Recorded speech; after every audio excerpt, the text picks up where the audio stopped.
Good day, everyone. It is absolutely thrilling for me to join with you all today. And ASTM is just so excited to sponsor the TIPE conference again this year, and more broadly, to just support all of you as women contributing to and advancing in the field of 3D printing. I just have a short 10 minutes, so I hope what I have to share is maybe just a tease and that you'll follow up with some additional information, or feel free to reach out to me if you'd like to. But top of mind, I want to make sure to invite you to join and participate in ASTM's 3D additive manufacturing activity. And then I also want to speak a little bit about the progression of our DE&I journey, because it's been extremely important. So let me switch to the next slide here. There we go. Terrific.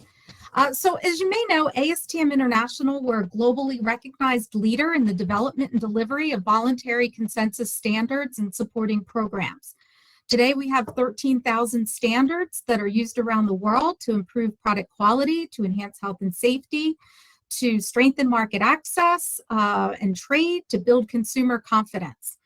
Our leadership in international standards development is really driven by the contributions of our members, with more than 34,000 of the world's top technical experts and business professionals representing 140 different countries around the world and nearly 100 different industry sectors. ASTM's infrastructure, our process, and our people, they really support the development and the delivery of technical solutions. Our work is totally market-driven, which makes it very market relevant. And ASTM is open to every single technical voice that has an interest in our activities. So we believe quite strongly that every voice is unique, so every voice matters. So you're encouraged, and consider this a formal invitation to join some part of our activity in the AM community. So just one more slide on ASTM and AM and additive manufacturing. There's two areas. We have our ASTM Committee F42 on additive manufacturing technologies that actually was formed in 2009. As you can see on the slide, they develop standards in different areas: test methods, standards for design, materials and processes, environment, health and safety, data and applications. And as I know you're aware, additive is a horizontal technology. So our standards committee is working in aviation and spaceflight, medical, transportation, heavy machinery, and the rest of the list there. They're more than 800 members strong at this point and have already developed 31 standards for the industry. And really unique in this space is that we have what's called a Partner Standards Developing Organization agreement with the International Standards Organization, ISO, and their TC 261, so that we're developing joint ASTM ISO standards in additive manufacturing. So that's very exciting. And then in July of 2018, ASTM was proud to launch the ASTM International Additive Manufacturing Center of Excellence, the AMCOE for short.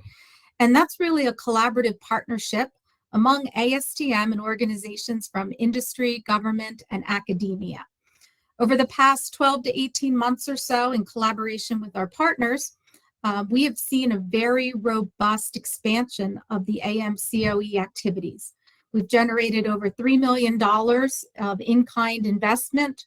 We have a robust portfolio of about 26 projects, research projects that will address 30 different standards gaps and impact some of the existing and new standards. We have developed and debuted 2 new certificate courses on safety and quality assurance. We've introduced a brand new advisory services program, moderated several workshops. We've continued deployment of our webinar series. And of course, we hosted back in November in Anaheim, the ICAM conference with over 800 attendees. So 2 great opportunities for all of you to get involved in the ASTM AM space. And there's more information at astm.org or amcoe.org, or you can always reach out to me. It's just kmorgan@astm.org.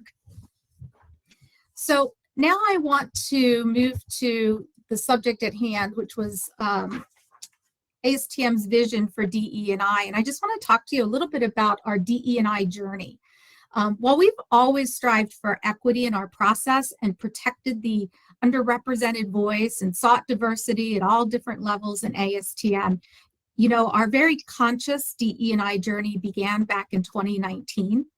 At that time, I led a year-long study by a team of 25 staff representing all departments in our organization.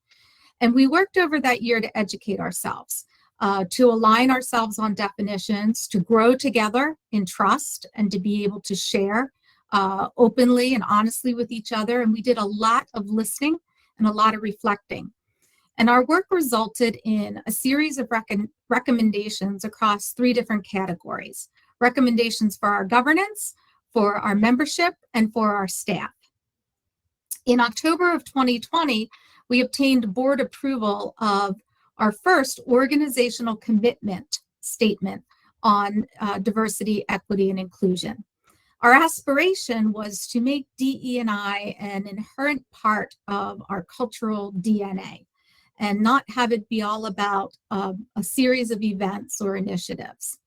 So we formed a DE&I council in November of 2020. We kept it an intentionally very small group that was designed to really coordinate what we envisioned as a much larger DE&I ecosystem. We engaged consultants to really give ourselves the best chance of success in the beginning with this journey, because we were really self-taught. What we had learned about DE&I was from going out and seeing things online. We didn't really have any internal expertise. So I would encourage you, if you're going down this road and looking to find a consultant to work with you on DE&I, to really take time to get that consultant right. We found a lot of cookie cutter type approaches to DE&I, and in our search, we finally landed on a consultant organization that got to know us and was able to work with our culture and where we were in our particular journey. So that was a great thing. We started to implement some short-term and impactful recommendations, and we'd been studying this for a year. It was time to, put some action behind our study and some action behind our commitment statement. So we wanted to take some low-hanging fruit, achieve some initiatives. We recognize this is not a race to the finish, but this is going to be a journey. We conducted focus groups last May so that we could learn more from our employees about what it's like to work here, what's working well, where can we improve. And the focus groups were organized around affinity or diversity traits like race and gender and the role that the participants have in common. It allows us to see if people are having similar or different experiences influenced by these diversity attributes, and that was very telling for us. And then most recently, what we've done is create a DE&I Ambassador Program. And we created this role of a DE&I Ambassador for the purpose of communicating to our staff the importance of DE&I as a part of our success as an organization. The ambassadors would also disseminate information about specific DE&I initiatives. They would promote the DE&I programs within their respective departments. We have 24 ambassadors, 24 staff that wanted to step up and were passionate about this and wanted to be engaged. And for a 300-person staff, that's pretty good. Their first 2 events this past fall, you can see on the slide there, they were to create an educational calendar of cultural events, raise awareness, and also to promote more inclusive holiday celebration. The ambassadors received very intensive DE&I training, and they also earned a credentialed badge upon completion of the training, which you see pictured here on the slide.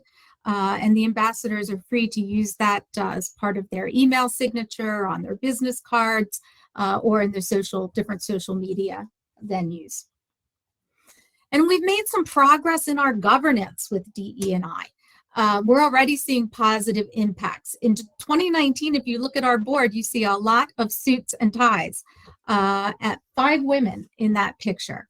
Fast forward to 2021, despite the less than striking virtual theater pose of a virtual board meeting.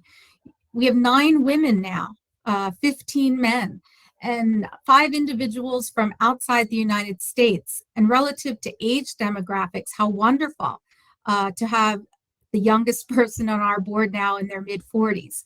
So that was great progress for us. And I talk about training for the staff. We did that quite a bit, and we're still working on training for the staff. And I show you this slide. I can make it very simple. We opted for mandatory training for all of our staff. And as you can imagine, you have mandatory training on anything, and some go quite enthusiastically and others maybe not so willingly. But all of our staff that took this training, what's reflected in the orange, green, and purple bars there are those staff that said, relative to the concepts of unconscious bias, microaggressions, and allyships, what they learned will change the way they behave. There will be some aspect of their behavior that will change based on the training that they received.